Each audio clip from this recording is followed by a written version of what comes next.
Tiger, tiger, burning bright in the forests of the night, what immortal hand or eye could frame thy fearful symmetry? Hi, I'm Michael Leverts, and this is Fit to be Read.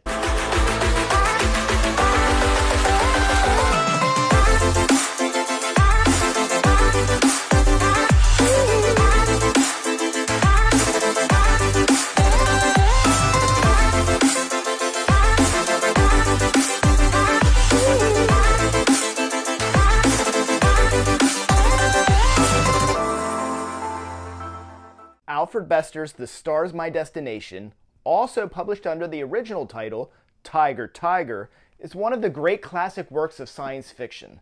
It's a blink-and-you-miss-it epic. The main plot is riveting, but there are also so many amazing and interesting things happening all around the main plot that are fantastical, genius, and surprising that if you read too fast, and it's hard not to, you might just blink and miss it.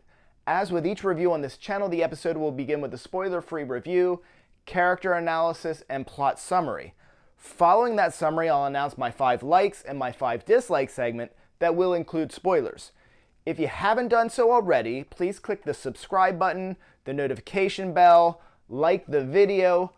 Also, before we start, I'll leave a content warning that the novel does include incidents of physical abuse and rape. Published originally in 1956 as Tiger, Tiger, named after the famous William Blake poem, the one that I read part of at the beginning of this video, The Star's My Destination is loved by or considered the greatest science fiction novel of all times by fans from Carl Sagan and Robert Silverberg to Joel Haldeman, Samuel R. Delany, and William Gibson. Stars is a far future dystopian novel with hints of cyberpunk and more than hints of fantasy. The novel is often referred to as a sci-fi adaptation of Dumas' The Count of Monte Cristo because of strong themes of escape, revenge, and reinvention. The protagonist in the novel is Gully Foyle, an uneducated and uncultured mechanic we meet aboard the merchant spaceship, the Nomad. The book opens with Gully stranded on a mostly destroyed Nomad with little hope for survival. The revenge instinct is born in Gully after another ship, the Vorga, after coming upon his wreck, ignores his distress beacons and leaves him to die.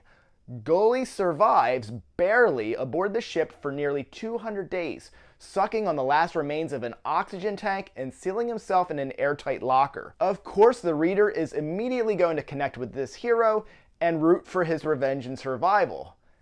Just one problem. Gully is a piece of...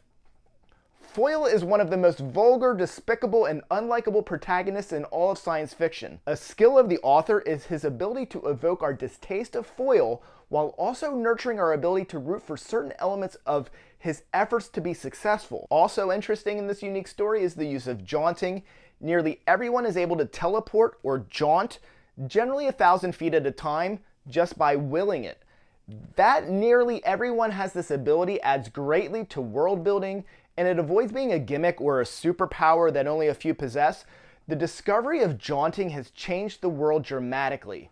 Transportation infrastructure has been forever altered, and economic, social, and political institutions are transformed. Other interesting abilities or sci-fi elements in the novel include telepathy, time travel, war between the outer and inner planets, and advanced mysterious weapons technology.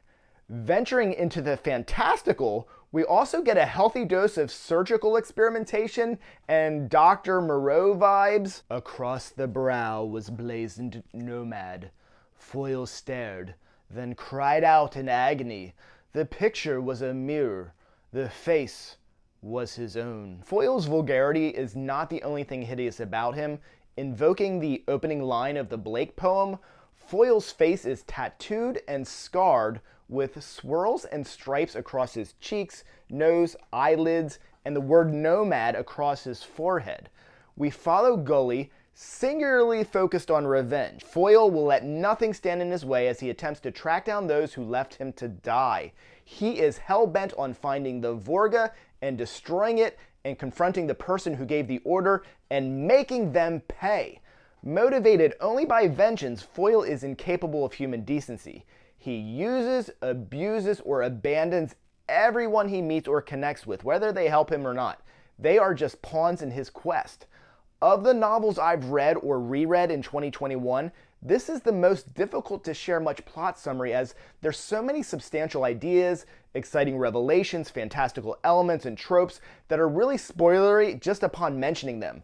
To avoid such spoilers, I'll round out the spoiler-free segment of this episode by talking a bit about Gully Foyle's supporting cast. Robin looked at him in horror. The passion that gripped him was making his face once again show the scarlet stigmata. He looked like a tiger, closing in for the kill. Robin Wednesbury is a teacher who helps train those who've lost the ability to jaunt and helps teach them to regain that ability. She endures great trauma while playing an integral role in Gully's endeavors. Robin's also a telepath. Her telepathy, however, is limited to only sending but not receiving. This can at times be inconvenient and at other times extremely necessary. Prestigian of Prestigian, or simply Prestigian, don't worry, he'll let you know. Prestigian is a tycoon wielding tremendous political power and influence. His wealth is seemingly infinite, and he spends it accordingly. He is a villain who gets what he wants and laughs off any threat as a minor inconvenience.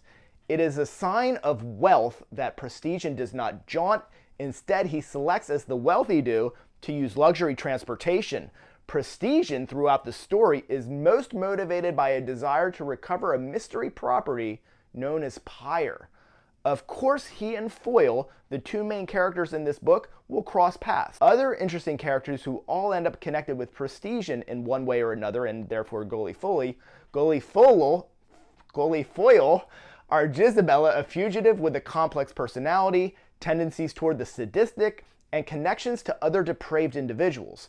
Sal Dagenham, a master interrogator who happens to be radioactive due to previous work as a nuclear scientist, and Regis Sheffield, one of the most esteemed lawyers in the world, who ends up on Prestigian's payroll. Finally, Olivia Prestigian is Prestigian's daughter. Olivia is blind, a barrier to being able to jaunt. Olivia's relationship with her father is unusual, to say the least. The Stars My Destination is a fit-to-be-read classic.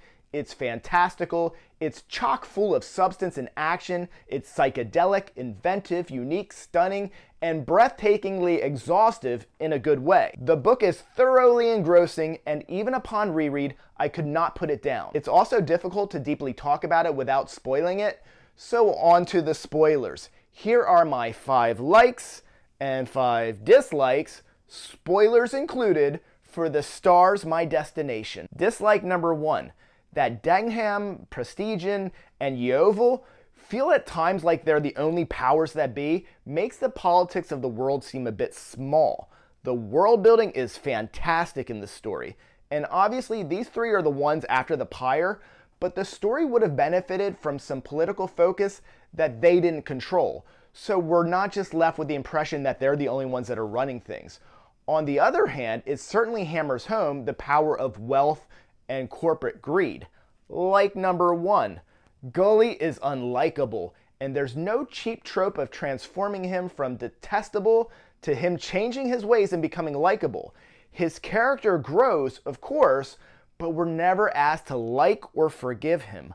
Like number 2, the dazzling wackadoo elements that feel more sophisticated than cartoonish, Baker's freak factory of deformed misfits, the strange science people, and parlor tricks of trying to trick Gully with the actors that were staging like a different reality for him to try to fool him. These were vivid and cinematic. Like number 3, the character and relevance of Jezebel. She was perhaps his one hope for growth, and with the presumed loss of her, there went any chance for overcoming the hold of his need for revenge that it had over him. She was also difficult to figure out, which only added to the strange factor, in a good way, of the novel. Like number 4, this is classic literature that surprisingly doesn't feel dated. My enjoyment is rarely impacted by dated events or predictions in sci-fi that don't come to pass, but it's still refreshing to read something from the 1950s and have it feel this fresh. This is definitely a classic that I think would impress those readers who prefer maybe more science fiction that falls into the modern category. Like number 5, while the story is so ultra-focused on Gully, the world building around him is sublime. the society changing and the war expanding, they're not ignored, and because of it, the story is enhanced. Bester never loses his grasp on all of it. There could be a whole other story about the Jack Jaunters, the forces of the outer planets, or the scientists on the asteroid. We get glimpses into each of these arenas, and the glimpses are tempting and they're promising. None of it is lip service or random decoration. The period in which he embodies and creates the persona of Formoil of Ceres, that could alone be elaborated on and add hundreds of pages to the story. Perhaps a Great Gatsby meets Something Wicked This Way Comes. Though we don't get those hundreds of pages, we can sense that they're there, but just not written down. Dislike number 2. While I both like and dislike the new grafted body tech that allows Foil to seemingly slow down time because he's moving so fast with his bionics, halfway through the book, I'd already made allowances for accepting teleportation in this Bester created universe. The size and scope of this story was working really well for me, along with the many fantastical and unusual elements. This leap further into the fantastical just barely borders on ruining a good thing. It's handled well and it doesn't ever ruin the good thing, but it's at least noteworthy to bring up. Dislike number 3. That this was never made into a series. There's no book I've read that I wanted to more have a sequel to. As alluded to earlier, there's enough in here to recycle and elaborate further on to fill at least a trilogy. Dislike number 4. As it is difficult to dislike much about a book that's so brilliantly crafted, I have to assign some of my 5 dislikes items that are more questionable than actually disliked. I question if I would have enjoyed more having Foil maybe evolving less. Bester is brilliant in the design of this character though, because even as it seems Gully is becoming more refined or cultured, the disgusting brute is still there, always lurking at or just under the surface. Dislike number 5. Olivia Precision is a missed opportunity. I would have liked a bit more development of her story. There was a lot of ignored real estate in her backstory. An interesting theme in the story is the treatment of women, how they're considered and treated, and how that develops their character. I wish we could have seen a little bit more of that with Olivia. Gully Foil is my name, and Terra is my nation. Deep space is my dwelling place, the stars my destination. Thank you for watching. I'm Michael Leverts. This is Fit to Be Read. Please like, please subscribe, please click the notification bell. Thank you for watching.